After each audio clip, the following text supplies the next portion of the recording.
Hey, I'm Zach Potter, founder of Lions Heart Health, here to answer the question, what is Lions Heart?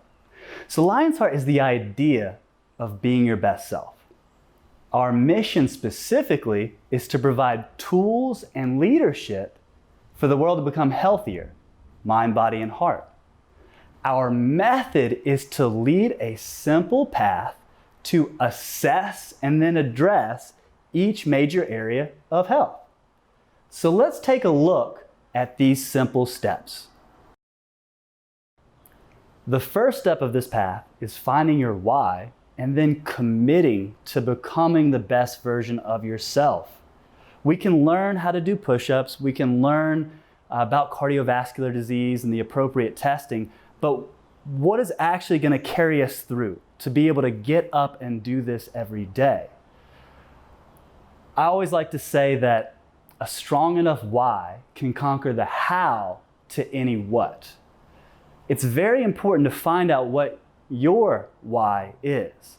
What's going to motivate you to take on this journey, which is a very tough journey. So many people struggle with this journey. To take on this journey, what motivates you is your motives. So that's why it's so important at the very beginning of this journey, this very first step, to really sink in and to see, what are my motives? Am I doing this to impress somebody? Am I doing this because I sort of should? Are you doing this because you believe you have a real purpose and you want to be the best version of yourself to be able to fulfill this purpose? Hooking into these motives is that first step, and it is so very important.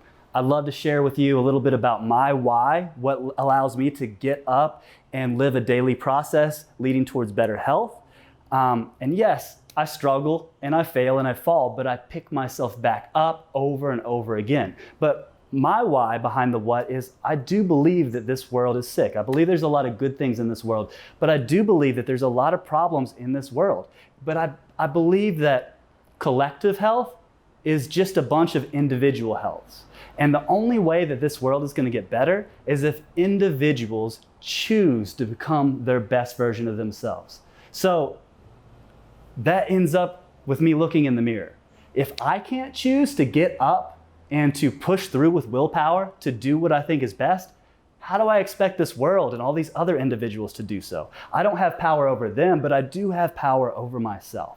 So that's where I really get this root of power of really having a dream that we can be able to step up to the challenge and be a healthier world. And my step to do that, my why, is so that we can do this, and I step forward by doing this myself. So I hope that you can really take the time and figure out what is your why as we move on to these next steps. The second step of this path is to get screened inside and out. A lot of people are familiar with getting screened inside, but not so much out. Well, let's start with inside. Most people are familiar that you should get a physical at some point in your life, but I would really like to take that to the next step of saying, really start a relationship with your primary care physician. We have a great one on our network. If you happen to be in the local area, they do telehealth as well, Dr. Brian Sanders. But no matter where you're at, it's very important that you establish a relationship so that you can really back and forth ask questions. You know, am I up to date? Have I been screened for everything? Is there any gender or age specific things that I should be screened for? A lot of people feel just because they don't have a problem that everything's fine and we don't really get around to having a physical. So the real foundation and the best step towards making sure you are your healthiest self is being responsible from the get-go and really being on the front end, creating a relationship with a primary care physician that can lead you in these. Now let's talk a little bit about outside. So let's talk about this external screening. Rarely does anyone do this, but very often individuals end up having consequences from not doing this.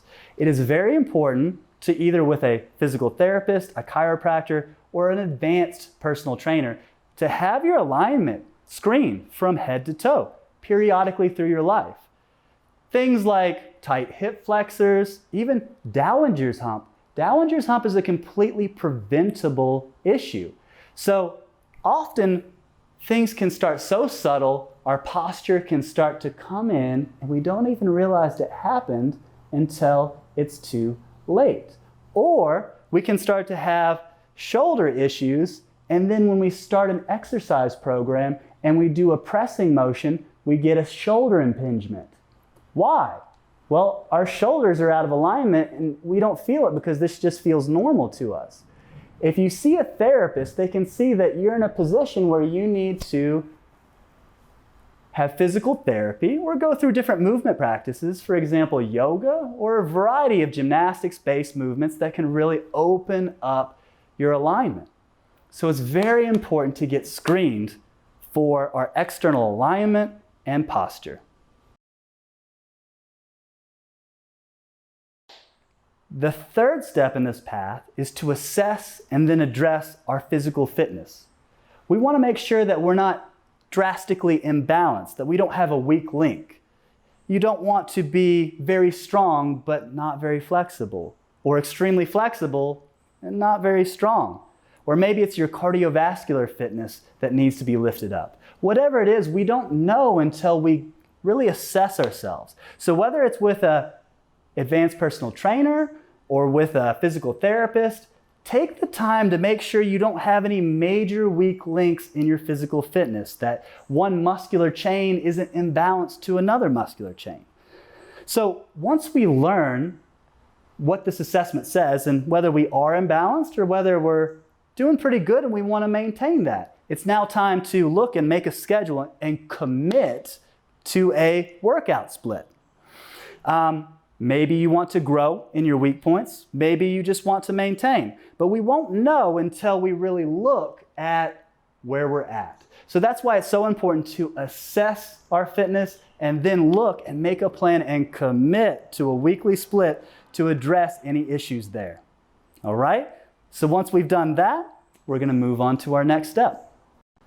The fourth step in this path is to assess and then address your nutrition. I highly recommend working with a dietitian at least one point in this journey.